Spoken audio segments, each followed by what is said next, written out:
ये मैं आपसे पूछना चाहती थी कि अगर मेरे भाग्य में कुछ होना लिखा ही है, जो कि कहते हैं कि जो लिखा है वो होगा, तो मैं कोई सोल्यूशन निकाल के उसका क्या कर लूंगी? कुछ नहीं, क्या कर सकते हैं जो मैं करती हूँ, जिसको मैं कहती हूँ एनर्जी का अलाइनमेंट। अच्छा। और ये मैंने कहाँ से सुना? मैं रामचरितमानस रोज पढ़ती हूँ और उसकी एक लाइन ने मेरा जीवन बदल दिया। ज्योतिष में हिमालय राज की पुत्री देवी पार्वती, नारद जी एक दिन घूमते हुए वहां पहुंचे और उन्होंने पार्वती जी का कहा कि भाई इसका जो है हाथ देखते हैं या मस्तक पढ़ते। उन्होंने कहा राजन इनका तो मतलब मामला ऐसा है कि भाई कोई अघोरी जिसकी जटाएं हैं, सांप लटके हैं, ऐसा है, ऐसा पति होगा। मैं ना रोने लगी, पार्वती की माँ रोने लगी। मैं अपनी बच्ची को मार दूंगी लेकिन ऐसा विवाह तो नहीं करूंगी। तो नारद जी ने कहा कि जो भाल पर ब्रह्मा ने लिख दिया वो मेटा नहीं जा सकता। अब करना ये होगा कि ऐसा व्यक्ति ढूंढना होगा जिसमें ये गुण तो हो लेकिन कुछ और भी अच्छाई हो। तो उन्होंने कहा ये शिव हैं ऐसे, पार्वती से कहो तपस्या करे, शिव से इसका विवाह होगा। This is called energy alignment. उन्होंने उपाय क्यों नहीं बताया मैना को कि हाँ भाई आप ऐसा कर लो इसका पति बदल जाएगा? हो ही नहीं सकता। This is not possible. Alignment है जो मैं भी बताती हूँ कि अगर आपका, चलिए इस पर भी एक एग्जाम्पल है। हमारे यूएसए के एक बहुत बड़े साइंटिस्ट हैं और वो मेरे क्लाइंट हैं और उन्होंने मेरे कुछ वीडियोस देखे तो उन्होंने कहा कि आप बहुत लॉजिकल लगी, तो मैंने सोचा बात करनी चाहिए आपसे। वैसे मैं ज्योतिष को नहीं मानता।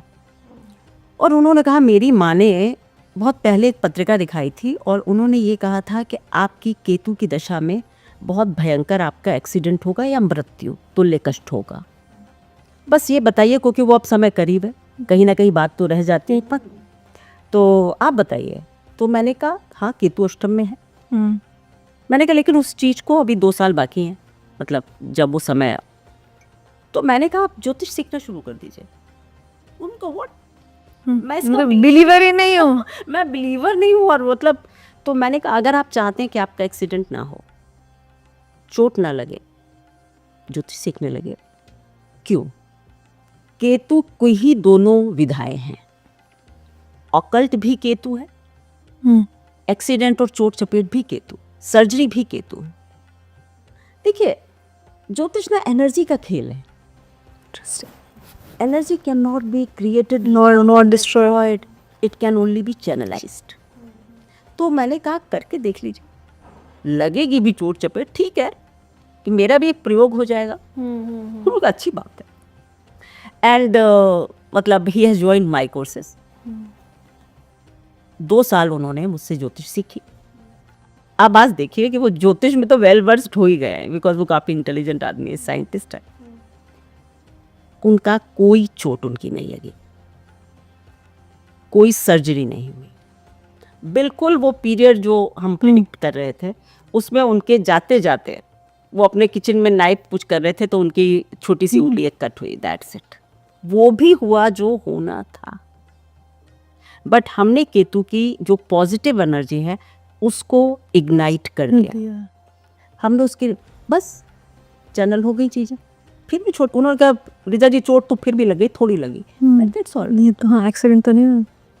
ये ज्योतिष का सही तरीका है। अब मैं कहूँ आप केतु के उपाय करना शुरू कर दीजिए, नो वोंट वर्क। थोड़ा बहुत 19-20 हाँ आप मंत्रा चैंटिंग करें, ठीक है। देखिए मंत्रा चैंटिंग एक अच्छी चीज़ है रिचा जी, क्योंकि नमस्ते तो आप गुंडे को करो तो भी अच्छा और साधु को करो तो दोनों खुश होते हैं। आपका खराब ग्रह हो, अच्छा ग्रह हो, मंत्र चैंटिंग तो हमेशा अच्छी है।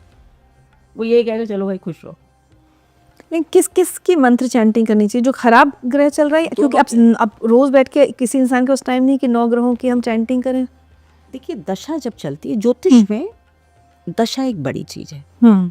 जैसा कि राव साहब हमेशा कहते थे कि दशा दिशा दिखाती है, जो महादशा जिसको बोलते हैं, हाँ, दिशा दिखाती। तो बस वही रूलिंग प्लैनेट है और वही मतलब एक पूरा 15 साल 17 साल 16 साल जो उसकी दशा है उसका एक मेन फ्लेवर वही चलेगा आपकी लाइफ में। अंतर्दशाएं आएंगी, थोड़ा फ्लेवर चेंज होगा, प्रत्यंतर आएगा और थोड़ा फ्लेवर चेंज होगा, बट बेसिक फ्लेवर उसी प्लानट का रहने वाला है। तो हमें ये देखना होता है कि सबसे पहले जो दशा है उसका हम सबसे पहले बताते हैं उपाय, या जो भी आप कह लीजिए मंत्रा चैंटिंग उस ग्रह की कीजिए। अगर वो ठीक है तो मतलब बाकी जो साइड में है लोग वो तो अपने आप वो ठीक कर लेगा।